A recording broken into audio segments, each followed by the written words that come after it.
My body had become a map of agony, every joint and muscle strained to the point of collapse. The ship groaned beneath us, its wooden belly heaving with the relentless rhythm of the ocean. I had no words to describe the stench, human waste mixed with vomit, blood, and decay. Each breath felt like inhaling death itself. My name is Tunde, but in the choking dark of the hold, names lost their meaning. What use was identity here, where we were reduced to flesh and bones, packed so tightly that we could barely shift without pressing into another suffering body? When the ship rolled, chains clinked like mocking laughter, their iron bite a constant reminder of our captivity. My wrists and ankles bled where the shackles had rubbed raw, the salt air stinging the open wounds. I couldn't stop the tremors that racked my body. Hunger, sickness, and despair had become my constant companions. Some of us had stopped eating altogether, refusing the foul mash they forced into our mouths, hoping death would be a release. The cries were the worst. Those guttural sobs, prayers to gods and languages I did not understand, and the wails of children too young to comprehend why their mothers could no longer hold them. One night, the air in the hold grew heavier than usual, pressing against my chains like the weight of a mountain. The ship lurched violently, sending the waves of nausea through the crowded space.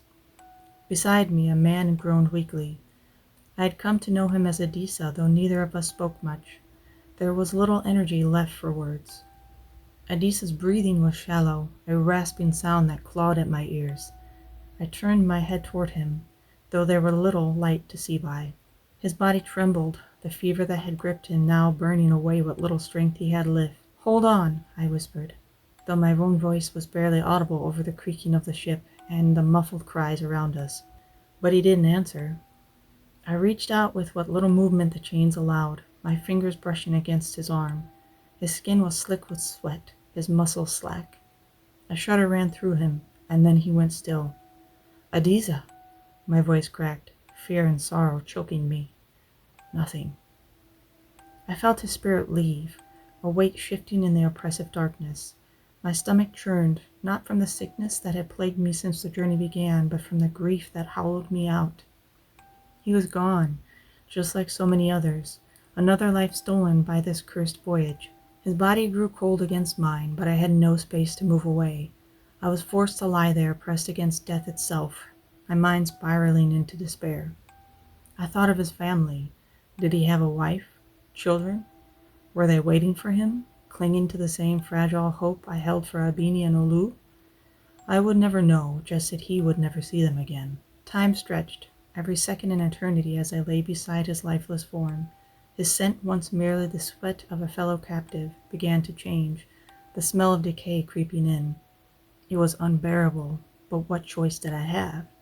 There was no escape, no dignity, no solace. The sailors came eventually, their boots heavy above us. When they reached Adisa, they barked orders in their harsh tongue. Rough hands grabbed his body, dragging him away without care or ceremony.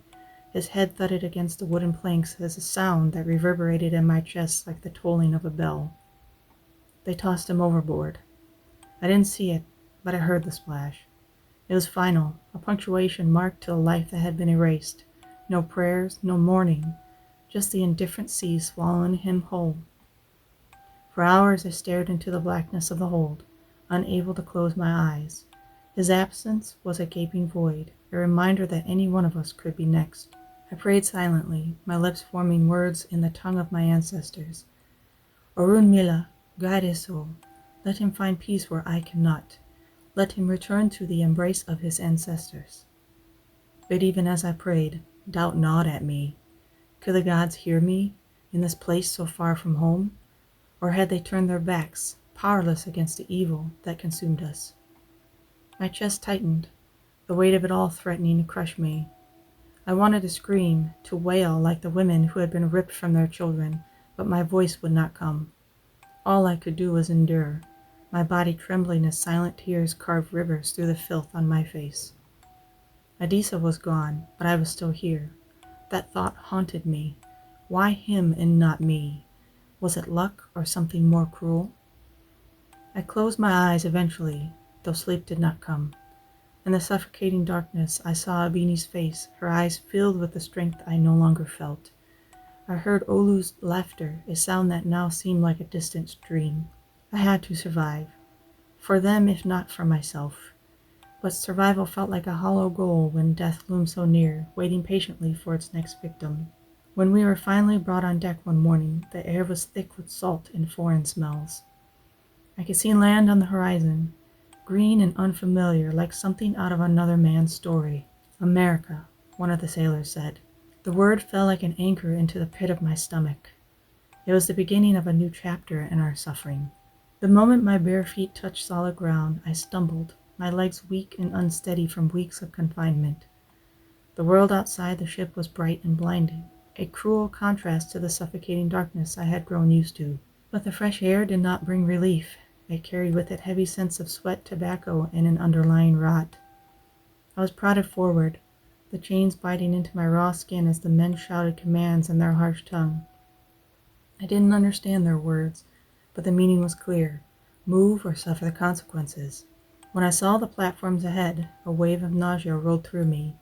Men, women, and even children were lined up like livestock, their eyes hollow with exhaustion and fear. The white men examined them with casual cruelty, poking and prodding as though they were goods to be appraised. I froze, my body refusing to take another step. The sight was too much, a visceral reminder of our new reality. A sharp blow to my back sent me staggering forward, my knees nearly buckling. "Move!" one of them barked. When it was my turn, I was shoved onto the platform. My body trembled as I was stripped of their tattering remnants of my clothing. The sun beat down on my exposed skin, and I felt their eyes crawling over me, hungry, assessing, dehumanizing. A man stepped forward and grabbed my jaw, forcing my mouth open as though inspecting a beast. His fingers were rough, his expression cold and calculating. "Strong," he said, turning the auctioneer with a nod. The bidding began. I didn't understand the language, but the tones told me everything. The eagerness in their voices, the laughter when someone was outbid. It was a game to them, a sport. My life was reduced to numbers shouted into the humid air. Rage bubbled inside me, hot and suffocating. I clenched my fists, the iron of my shackles cutting into my wrists. I wanted to scream, to fight, to lash out at these men who saw me as less than human. But the chains were a cruel reminder of my powerlessness. I glanced at the crowd and caught sight of a woman being dragged from the platform. Her eyes met mine for a brief moment, eyes that burned with shame and fury. She stumbled, and the men laughed as they pulled her away. The gavel fell, and a wave of helplessness crashed over me. It was over. I had been sold. I was dragged from the platform, my feet barely finding purchase on the ground. My legs felt like lead, my body weighed down by exhaustion and despair. It was the rage that consumed me, the rage of knowing I could do nothing to stop this. Behind me, a woman's scream pierced the air, raw and desperate. I turned my head just in time to see her clutching at a child, her fingers white with the force of her grip. Two men wrenched the child from her arms, ignoring her pleas. "No," she wailed, her voice breaking. "Please, no." The child's cries were swallowed by the chaos around us, and the woman collapsed to the ground, sobbing. One of the men hauling the child turned back, his face contorted with annoyance. Without hesitation, he struck her over the head with the butt of his rifle. The crack of bone meeting metal was sickening. She fell instantly, crumpling like a discarded cloth. For a moment her body lay still, and I thought she might be dead. But then her chest rose and fell, shallow and labored. The men didn't stop to check. They dragged the child away as though nothing had happened, leaving her motionless in the dirt. I wanted to run to her, to help her, but my own chains yanked me forward. My vision blurred with tears, but I refused to let them fall. Crying would solve nothing. Rage swirled within me, fierce and unrelenting, but it had no outlet. My fists were bound, my voice silenced, my body no longer my own. As we were herded towards the carts, I realized the truth. I was powerless. Every shred of control I had once held over my life was gone, stolen by men who cared nothing for my pain. I clenched my jaw, the muscles aching with the force of my anger. But beneath the rage was a deeper pain, one that cut to the core of who I was. I felt stripped not only of my freedom but of my identity. My name, my family, my home, they were memories now, fading under the weight of this new reality. When the cart lurched forward, the land I stood on became a cage, stretching endlessly into the unknown. I lowered my head, the fire inside me tempered only by the heavy chains that dragged me down. For the first time, I truly understood what it meant to be helpless. The plantation loomed before us, an endless expanse of green fields under a punishing sun. My feet shuffled forward, raw and blistered from the chains that bound me during the journey. Every step felt like walking on hot coals, yet I kept moving, my body running on the last traces of instinct. Around me, the others moved silently, their faces hollow, their eyes downcast. The closer we got, the heavier the weight on my chest grew. I didn't know what awaited us, but I knew it wouldn't be freedom. The slaves already worked in the fields barely glanced up at us. Their bodies moved with a mechanical rhythm, their backs bent under years of unrelenting labor. I saw scars on their skin, the marks of whips carving stories of suffering into their flesh. My stomach churned. Was this to be my future? Would my body too carry these marks? The overseer met us at the gates, his pale skin glistening with sweat, his whip hanging like a coiled serpent over his shoulders. His eyes swept over us with disdain, and my fists clenched at my sides, but the chains reminded me of my powerlessness. "Line up," he barked, his voice sharp and grating. We obeyed. What choice did we have? My legs trembled as I stood there, the sun beating down on my back. My thoughts were scattered, my mind caught between disbelief and numbness. How had it come to this? Just weeks ago I had been free, a husband, a father, a man with a name that meant something. Now I was nothing. When I was handed a rough, scratchy garment, my fingers fumbled with it. The fabric felt alien against my skin, like a layer of shame I couldn't remove. It was a costume meant to strip away the last remnants of who I was. As I pulled it over my head, I felt an overwhelming sense of loss, as if the Tunde I had once been was being buried alive. That night, we were crammed into a shed that reeked of sweat and despair. The floor was hard, the air stifling, but I was too tired to care. My body ached from the journey, but it was my spirit that hurt the most. Lying there in the darkness, I felt tears well up in my eyes. I wanted to cry for my family, for my freedom, for everything I had lost, but the tears wouldn't come. In their place was a deep, hollow numbness that swallowed me whole. I stared at the ceiling, unable to sleep, unable to pray. Fear wrapped itself around me like a suffocating blanket, and for the first time I wondered if death might be kinder than this. The sun hadn't yet risen when we were dragged to the fields. My muscles screamed in protest, my body begging for rest, but the overseers gave no reprieve. They shoved tools into our hands, barking orders in their harsh language. I didn't understand the words, but the intent was clear: work or suffer. The fields stretched endlessly before us, a sea of green that offered no comfort. I gripped the hoe, my hands trembling. The first swing sent a jolt of pain through my arms, but I kept going. The overseers circled like vultures, their whips cracking through the air, a constant reminder of their power. Fear settled into my chest, a cold, unrelenting weight. Every step, every swing of the hoe felt like walking a tightrope over a pit of vipers. The smallest misstep could bring their wrath down upon me. I worked beside Oba, an older man whose back was a map of scars. His movements were precise, almost robotic, as if he had learned to disconnect from his body to survive. I envied him for that. My own mind was a storm of anger and grief, my thoughts too loud to ignore.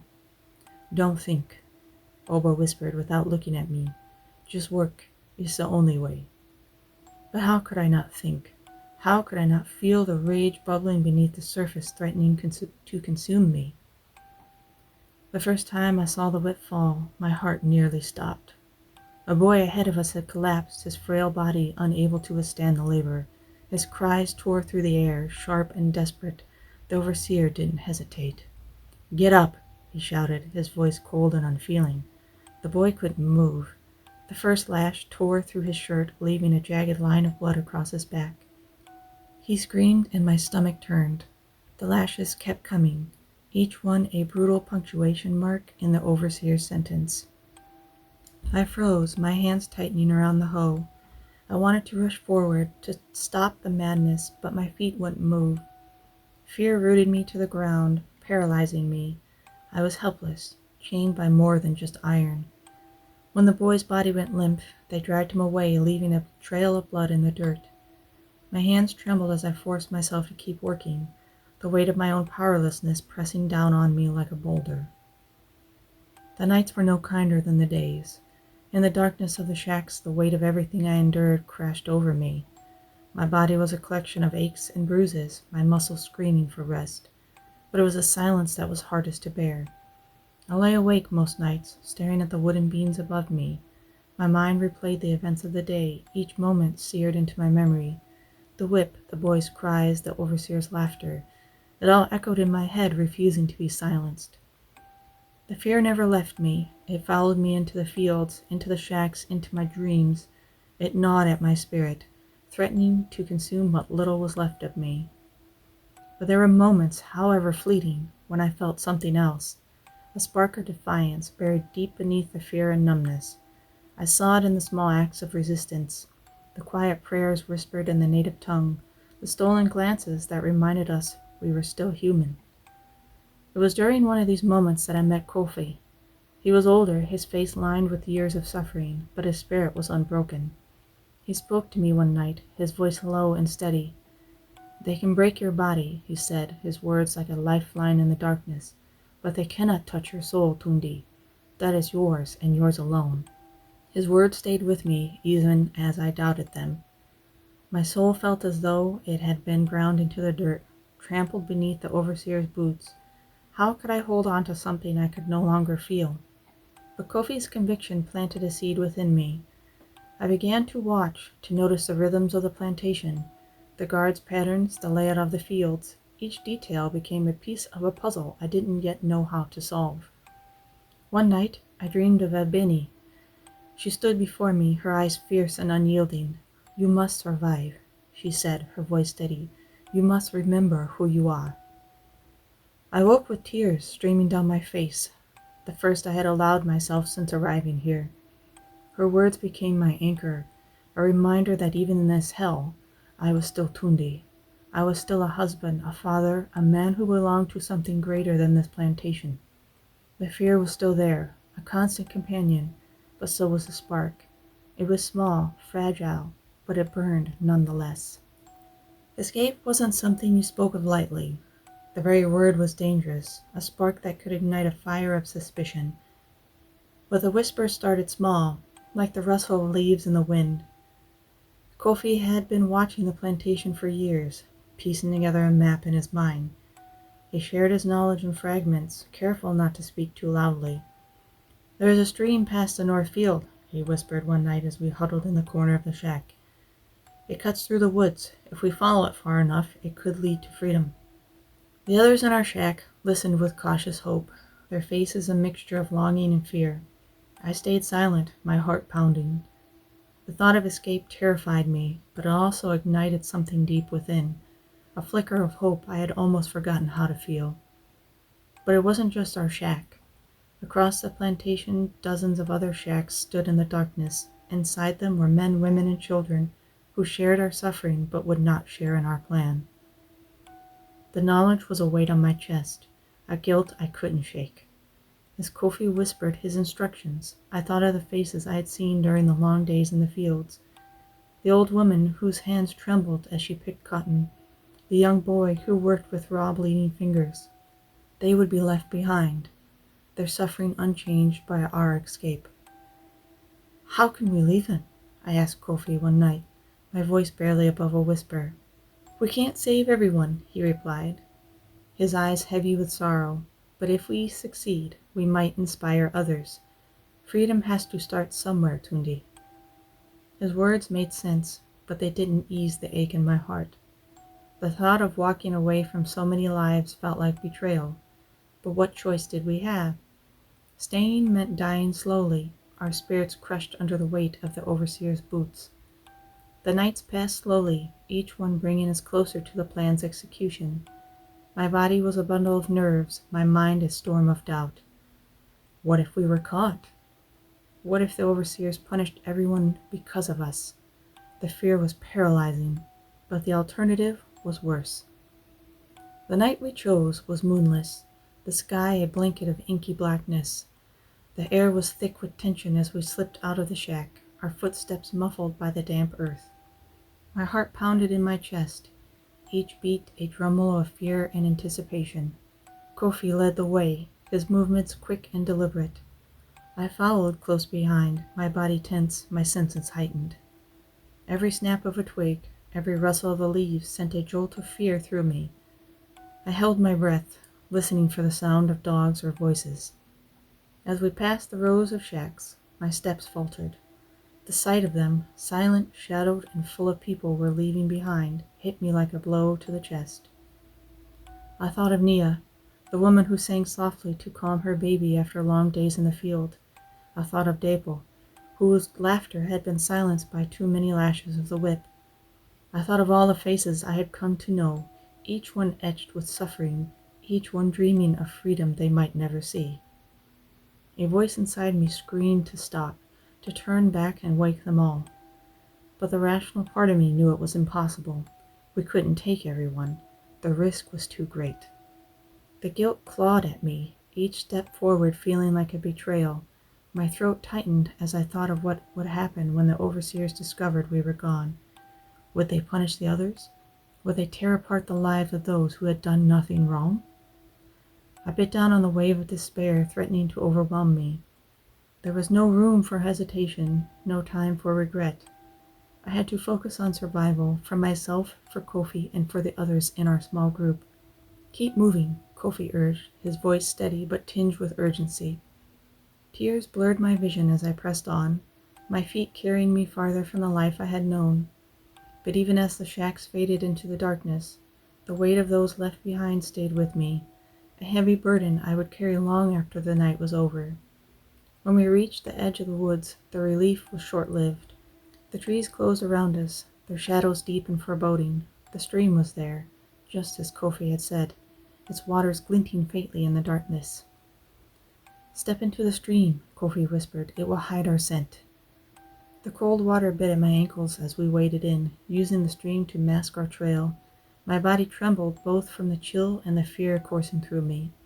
The woods were alive with sounds, crickets, frogs, the rustle of leaves, but all I could hear was my own breathing, shallow and ragged. Each step felt like a battle between hope and despair, my mind filled with questions I couldn't answer. Would we make it? Would the others forgive us for leaving them behind? Hours passed, though it felt like days. My muscles ached and my mind wavered between hope and despair. The thought of freedom kept me moving, but the fear of being caught was a constant shadow at my back. The first sign of pursuit was distant. Shouts carried on the wind, faint but unmistakable. My heart seized and panic surged through me. "They've noticed," Kofi hissed, his voice urgent. "We have to run." I glanced behind us toward the darkness from which we had come, but there was nothing to see, only the dread that something was coming. The quiet trek turned into frantic scramble. The forest floor was uneven, littered with roots and rocks that threatened to trip us up at every step. My lungs burned as I pushed myself harder, my body running on pure adrenaline. Then I heard it, the baying of dogs. The sound cut through the night like a blade, sharp and merciless. My breathing quickened, each inhale a desperate gulp of air. The others were just ahead of me, their silhouettes faint against the faint starlight that filtered through the trees, but the dogs were closing in, their howls echoing like cries of ghosts. "Tunde, keep moving," Kofi shouted over his shoulder, his voice a mixture of urgency and fear. My legs felt like lead, my muscles screaming in protest. My bare feet hit sharp stones and thorny branches, but the pain didn't register. It was swallowed by the overwhelming terror of being caught. Behind me, the sounds grew louder, the dogs' howls, the thunder of hooves, the crack of branches as the horsemen closed in. Fear wrapped itself around me, cold and suffocating. My legs felt like they might give out, but I couldn't stop. Stopping meant death, or worse.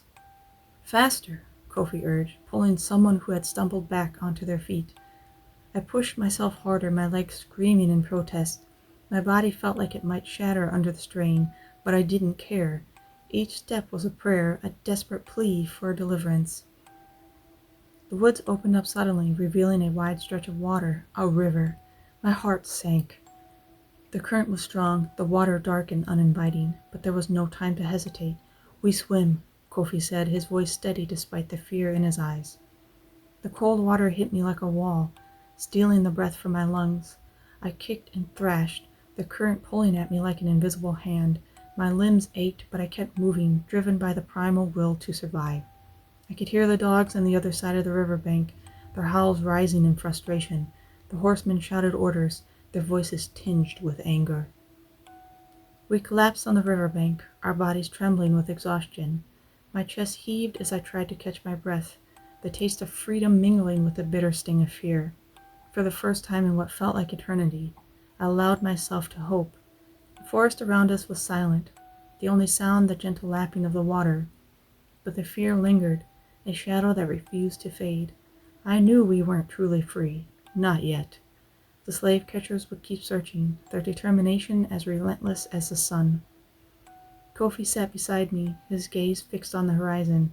"This is just the beginning," he said, his voice heavy with both hope and sorrow. I nodded, but my mind was a whirlwind of thoughts and fears. What if the dogs crossed the river? What if the horsemen found another way around?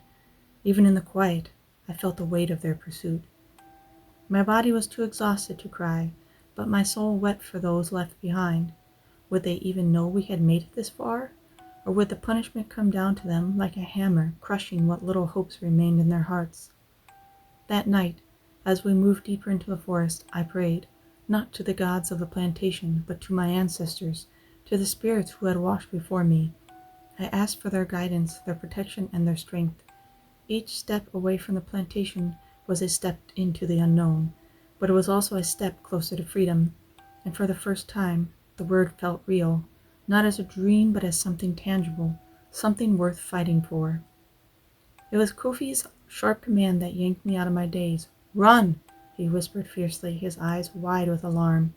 The faint sound of pursuit had returned, closer now. The dogs must have found another way across.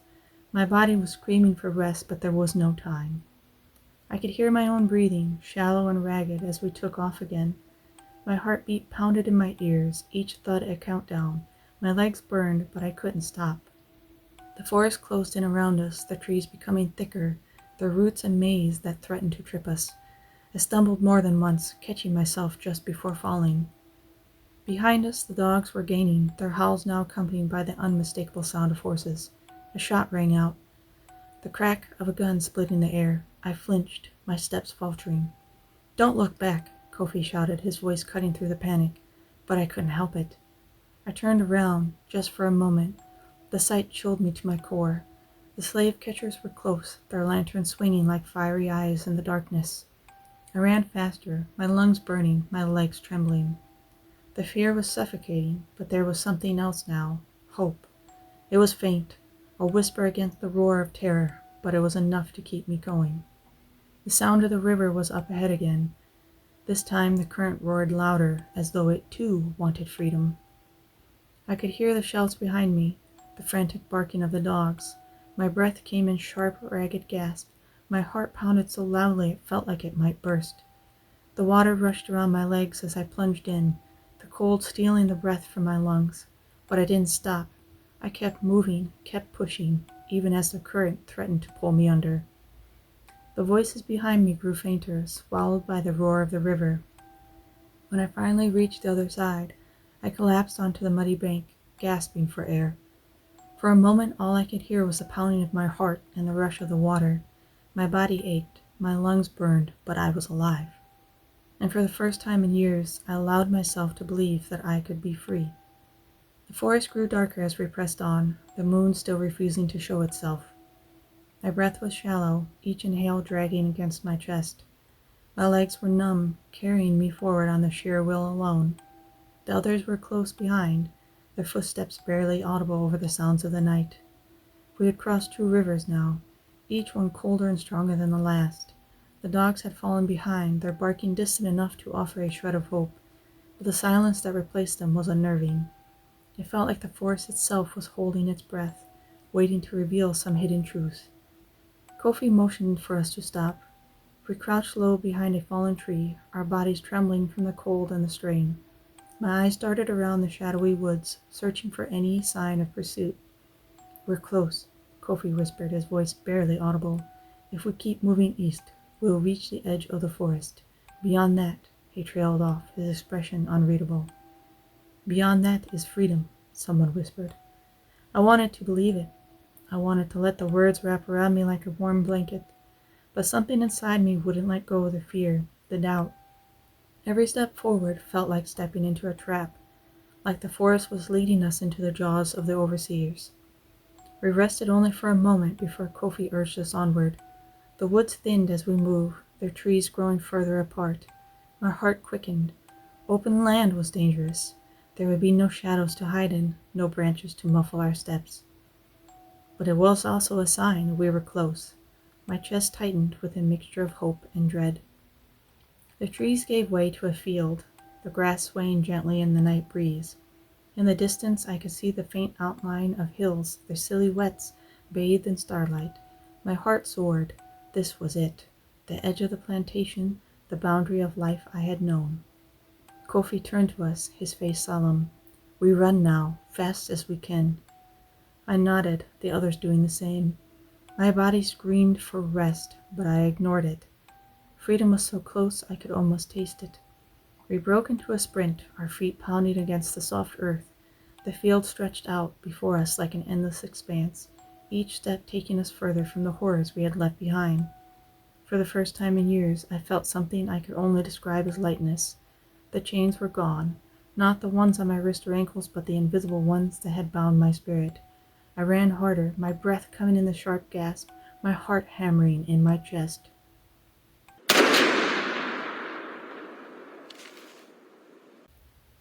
To my good friend Curtis, courage is not the absence of fear, but the will to face it.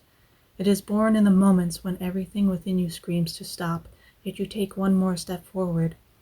Fear grips the heart, paralyzes the mind, and whispers that you are powerless. But courage is the quiet defiance that rises in its shadow, reminding you that even in the darkest hour you have a choice. To endure suffering, to fight against the forces that seek to break you, is to embrace the resilience that defines what it means to be human. Strength is not measured by the absence of pain, but by the ability to stand amidst it, to hold on to hope even when it seems like the world has abandoned you. True courage often demands a price, sometimes unbearable, sometimes final, but it is in those sacrifices that the human spirit reveals its greatest power, the refusal to surrender to despair. It is in rising again, in daring to dream, and in facing fear head-on that we find our deepest strength. No matter the cost, the act of resisting oppression, standing for freedom, or simply surviving in the face of unimaginable odds is a testament to the unyielding light within us all. That light may flicker, but it will never truly be extinguished. It is the flame that has carried humanity through its darkest moments, and it is the reason we endure.